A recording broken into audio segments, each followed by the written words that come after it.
Hi, my name is David Rose and welcome to Manna Break. On today's episode, we're going to be talking about the power of gratitude.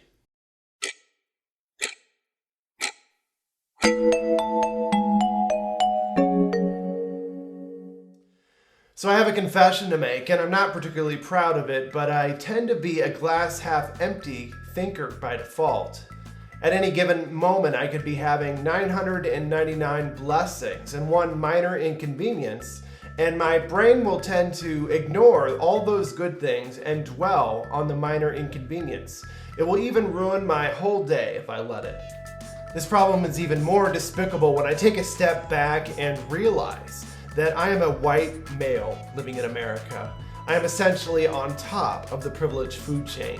So the truth is that A, I have nothing to complain about, and B, I have done nothing to gain the privileges and the blessings that I have been given. So hopefully, none of you are as bad as I am as far as dwelling on these minor inconveniences. But the truth is, we all get lost in our own problems, both large and small. So today's lesson is on how the power of gratitude can shift our point of view off of ourselves. In Luke chapter 12, while Jesus is preaching to a large crowd, a man interrupts Jesus by saying, "Teacher, please tell my brother to divide our father's estate with me." Jesus replies, "Friend, who made me a judge over you to decide such things as that?" Then he said, "Beware, guard against every kind of greed. Life is not measured by how much you own."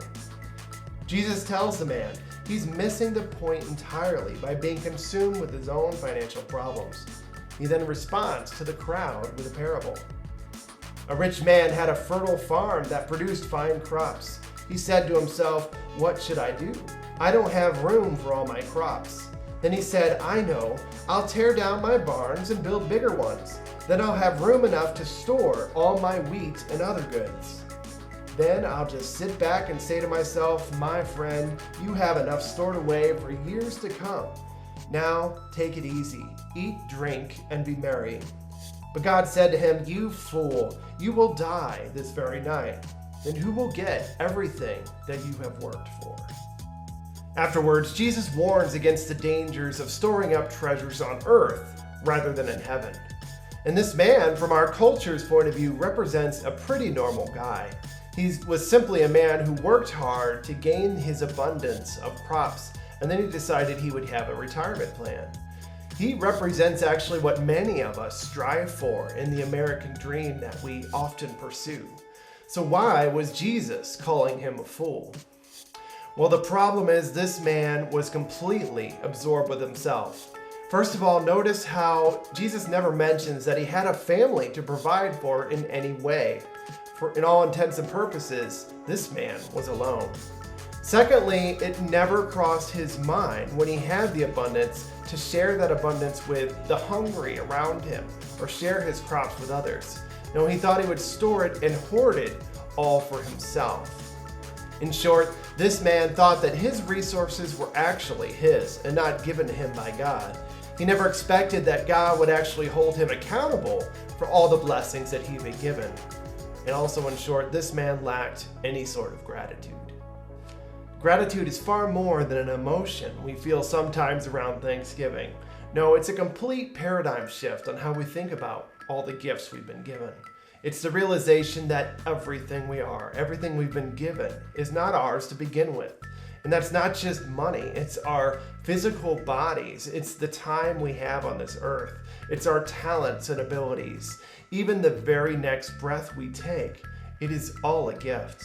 And when we take a step back and realize that, then we can truly love one another as we would ourselves, as in the great commandment that Jesus tells us.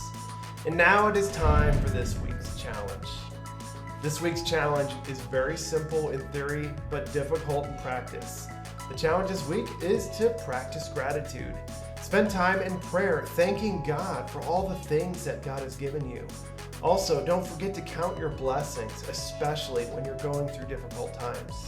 We have the belief in our culture sometimes that with enough money and power, that nothing bad will ever happen to us again. And that is simply not true.